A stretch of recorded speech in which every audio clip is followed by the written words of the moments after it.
भारत के किसी भी शहर में चले जाइए, आपको एक न एक देवी का मंदिर तो जरूर मिलेगा। कहीं माँ काली का, कहीं माता रानी का, तो कहीं गांव की देवी का। और लोग वहां जाकर सिर्फ फूल या नारियल ही नहीं चढ़ाते, बल्कि अपना डर, अपनी उम्मीदें, अपने सपने, सब कुछ वहां छोड़ आते। तो सवाल ये उठता है कि देवी के इतने सारे रूप क्यों हैं? शक्ति का असल मतलब क्या है? और कैसे हर त्योहार, हर मंदिर के पीछे एक कहानी छिपी है जो कहीं ना कहीं हमारी पहचान को एक आकार देती है। चलिए आज इसी को समझने की कोशिश करते हैं। सबसे पहले हमें एक बहुत ही फंडामेंटल कॉन्सेप्ट को समझना होगा, वो है शक्ति। ये सिर्फ एक शब्द नहीं है, ये अपने आप में एक पूरी फिलॉसफी है। देखिए, ऐसा माना जाता है कि जब भी सृष्टि कमजोर पड़ती है या जब देवता भी अपने आप कुछ नहीं कर पाते, तब एक फेमिनिन एनर्जी एक्टिव होती है, और इसी डायनामिक क्रिएटिव एनर्जी का नाम है शक्ति।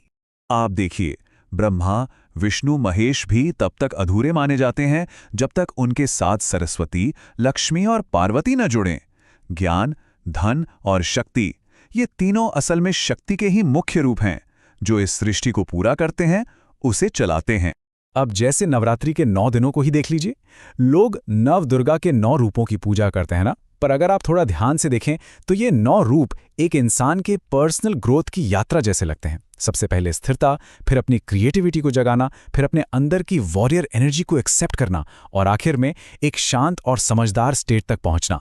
मतलब देवी सिर्फ बाहर मंदिर में नहीं है, वो हमारे अंदर के विकास के इन स्टेजेस में भी मौजूद है। तो ये जो कॉस्मिक एनर्जी है, ये कहानियों और देवताओं के जरिए हम तक पहुंचती कैसे है? चलिए इसे समझते हैं। अब एक बहुत ही आइकॉनिक कहानी पर आते हैं, दुर्गा और महिषासुर की।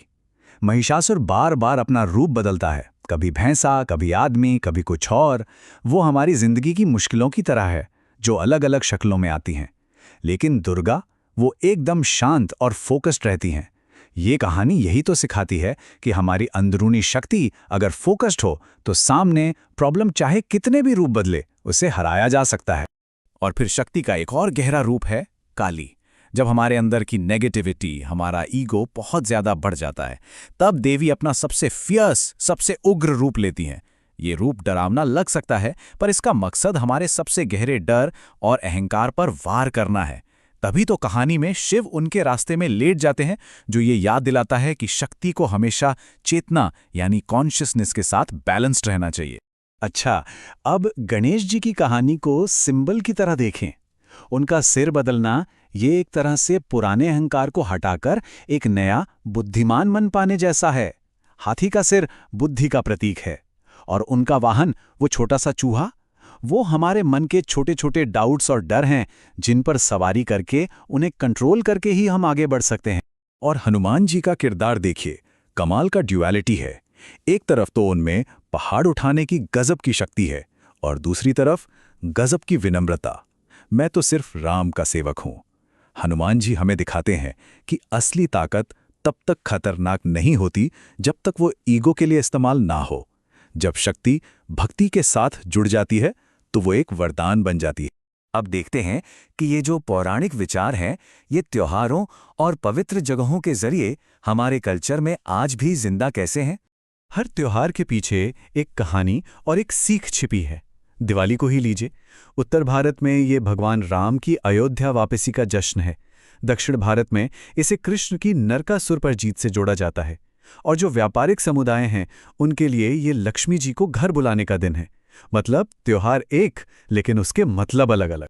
होली में भी 2 परतें हैं।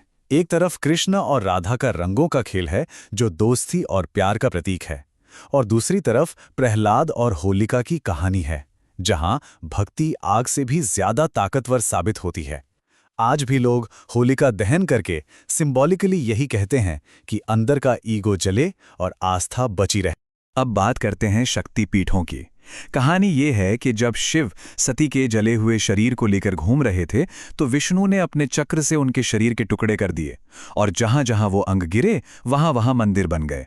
उन्हीं को शक्तिपीठ कहते हैं।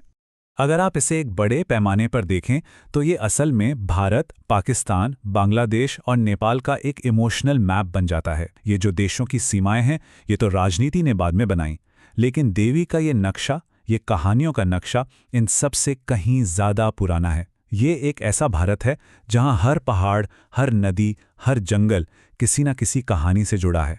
तो चलिए अब आखिर में इन सभी बाहरी कहानियों को अपने अंदर के अनुभव से जोड़कर देखते हैं। चलिए एक छोटा सा थॉट एक्सपेरिमेंट करते हैं। मान लीजिए कि हमारे अंदर दो जोन हैं। एक है फियर जोन यानी डर का इलाका, और दूसरा है शक्ति जोन। जब भी जिंदगी में कोई मुश्किल आती है, हम या तो फियर जोन में चले जाते हैं या फिर शक्ति जोन को एक्टिव कर लेते हैं। फियर जोन का मतलब है शिकायत करना, खुद को बेचारा महसूस करना और दूसरों पर इल्जाम लगाना। और शक्ति जोन का मतलब क्या है? एक्शन लेना, दिमाग में क्लैरिटी लाना और जो हो रहा है उसे एक्सेप्ट करने का भाव रखना।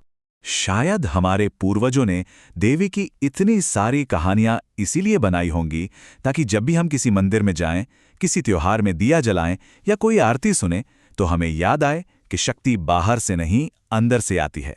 मंदिर तो बस एक आईना है जो हमें हमारी ही शक्ति दिखाता है।